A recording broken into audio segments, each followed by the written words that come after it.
bandiraɓe sehilaɓe rewindiɓe RFI fulfulde firtu kumpite pene arti kedi e toɓɓere hesere e nde ɗo yontere tan e nder leydi Sénégal wiyama laamu ngu ƴetti pellital nannude deftere alquranu karim walla jangde alquranu karim e nder duuɗe to hoose ɗe ha duuɗe less ko nandi hen woni ko wiyete lekkulaji ɗi.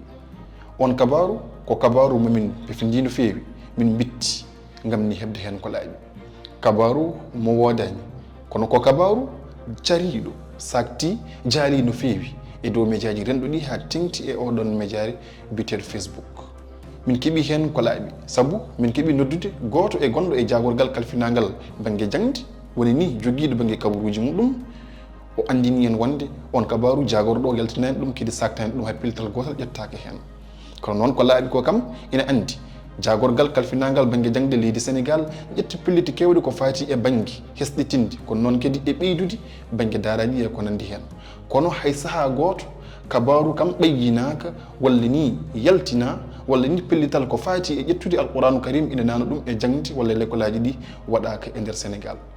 Min mbaɗi ko ɓuuri yaaji e oɗon kabaru soɗon yiiɗi hebde hen ko ɓuuri labde ha mbawon famde no hanniri ni oɗon mbawi tawde taskaram oɗon e dow lowre amen wewuji tati toɓɓere RFI Palal FF toɓɓere FR walla dow médiaji amen rendo hono Facebook, TikTok, YouTube e ko nandi hen. Musidɓe tedduɓe on jarama e kettuki.